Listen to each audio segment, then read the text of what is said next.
I'm Steve Gray, DoP. I'm here surrounded by a forest of ARRI cameras ranging from an Alexa through an Amira to a Mini. So I'm going to talk a little bit about the ergonomics of the cameras, especially the Amira and the Mini. This is quite a pimped down Amira compared to mine. I normally have a matte box, an FF5 follow focus, a Transvideo Starlight monitor, and I have a bigger battery setup. But yeah, it's a good build here. Very, very simple, good documentary style, and with the master grips. So it's super easy to go handheld. There we go, and ready to go, ready to shoot. So we've got the ARRI master grip set up here with this Amira with a Fuji non-Cabrio 19-90. We've got the focus on the left, and we've got the zoom on the right. It's got a good balance to it, and the fact that you can control the zoom so easily and the focus so easily without any remote motors is very good. I have to say that from my documentary background, where I basically pulled my own focus for quite a lot of jobs, I'm very used to using my hand here on the actual lens or using an FF5 follow focus. And I guess it takes a little bit of time to get used to the fact that you've got an electronic control rather than a physical control, but it's a good setup. So in the world of documentary filmmaking, you've got, with PL mount cameras like the Amira, you've got basically two lenses with electronic control, and that's the Fuji non-Cabrio and the Canon 70-120. This is a great lens in terms of the size and the weight.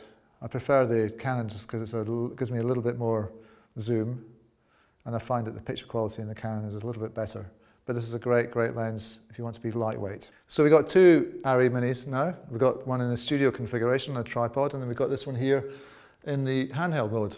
The great thing about the ARRI Mini cameras is that you've got ultimate configuration with all of these bits of cages. It's interesting to see ARRI doing collaborations with other manufacturers now, like Bebop here. We've got this ARRI Bebop battery adapter plate.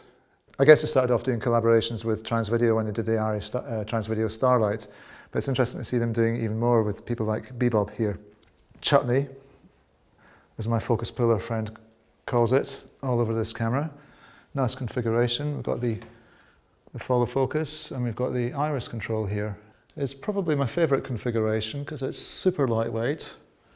Again, it's got the master grips, nice anamorphic 40mm on here. Good thing about the Mini, of course, is it does anamorphic, unlike the Amira. For my configuration, I would definitely have a video transmitter on this as well, just so that the director can see what we're getting. And super simple on the shoulder.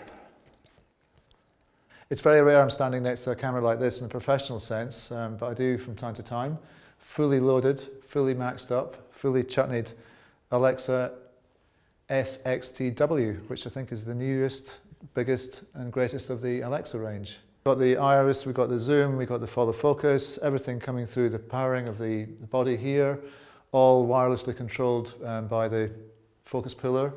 And we've got the great new matte box which has a tilting mechanism so that you can get rid of unwanted flares. And we've also got the ARRI Cine tape up here for a visual indication of focus distance. So all of these controls here for the iris, the zoom and the focus are all controlled from this here, which the focus puller can wander around set with. So here we have a ARRIFlex Mini on an ARRIFlex Maxima, good names, and it's their latest gimbal, super small setup, again lightweight configuration with the fizzes for iris and focus. I guess this is what ARRI thought that the Mini was going to be used for most of the time, but of course, as we all know, it's now become probably the most important production camera that ARRI have.